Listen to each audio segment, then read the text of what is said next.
Hachette Audio presents Looking to Get Lost, Adventures in Music and Writing, written by Peter Guralnick, read by Jim Meskimen.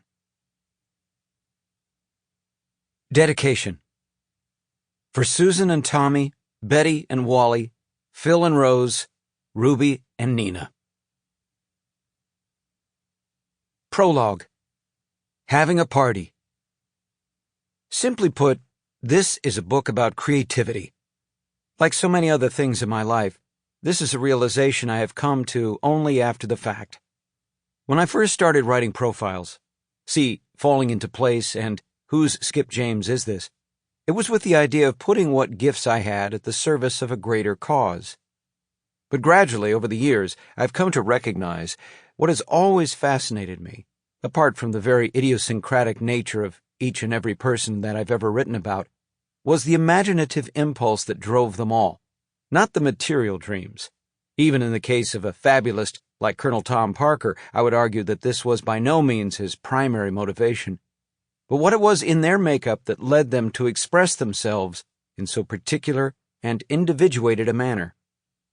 And so, in a way, this is what all my profiles, from first, Skip, to last, Dick Curless, have been about, however different the particulars of the lives may be.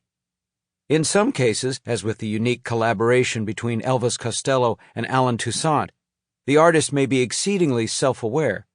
But then, so too, in his own way, was Howlin' Wolf, who saw his music as an expression not just of personal freedom, but of personal difference. It is that almost inextinguishable drive to self-expression that, to paraphrase John Lee Hooker, was simply in them and had to come out. I'm reminded sometimes of what Stoney Edwards, a singular black country singer who could neither read nor write, said to me on the subject of other people's attempts to educate him. "I'm glad I can't read," he said. "It scares the shit out of me sometimes how close I came to being an educated man. What I'm saying is, when I think about how many things that's written about that's copied, well, I can't copy anybody else. What I write about comes from a natural feeling inside myself. What I write has to be true." Well, maybe so, though that is not, of course, the only way. And yet it is one way to discover that state of abandon which all artists, whether knowingly or not, are searching for, that momentary sense of lostness that leads an author like Henry Green to forego grammatical niceties, and sometimes even linear sense, for the same kind of lyrical rapture.